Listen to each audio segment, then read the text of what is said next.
Character تھا ایک انگریز کا، جو وہ اردو میں لکھا ہوا تھا کریکٹر، تو وہ کرنا تھا۔ تو انہوں نے کہا یار ایسا کرو، معین اختر کا گھر دیکھا ہے؟ میں نے کہا ہاں۔ میرے پاس اس وقت موٹر سائیکل بھی تھی، جو کہ خال کسی کے پاس ہوتی تھی۔ بہرحال میں نے ان سے اسکرپٹ لیا اور انہوں نے کہا یار یہ ایک مہربانی کر لو۔ تو اس قسم کے کام آرٹسٹوں سے لیے جاتے تھے، ہم بھی ظاہر ہے انہی میں ایک فنکار تھے۔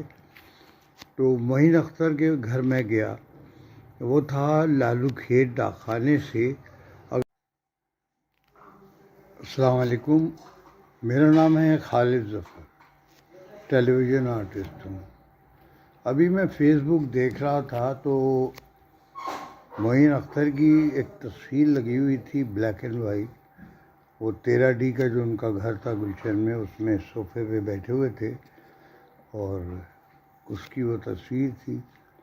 تو معین اختر کا انتقال آج ہی کے دن ہوا تھا، اللہ ان کو بخشے، بخشش فرمائے، ان کے درجات بلند کرے، ان کو جنت الفردوس میں اعلیٰ مقام دے۔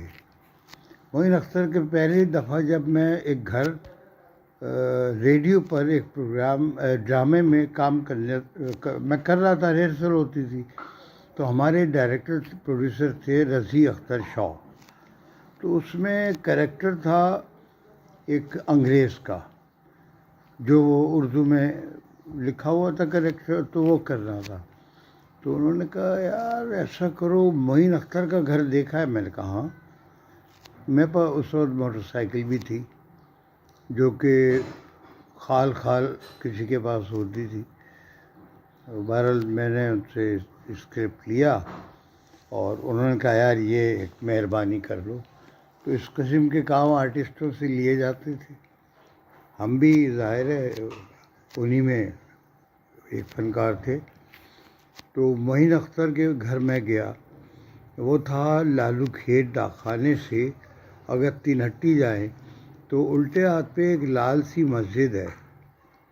اس لال مسجد کے رائٹ ہینڈ پہ ایک گلی اندر جا کے، ایک گلی اندر آتی، اس میں معین اختر کا گھر تھا، اور چھوٹا سا گھر تھا، پتہ نہیں 40 50 60 گز کا ہی ہوگا۔ اس میں اندر ان کے ابا سے بات کی میں نے، وہ پٹا پٹی کا نیکر ٹائپ کا بنیان پہنے ہوئے تھے۔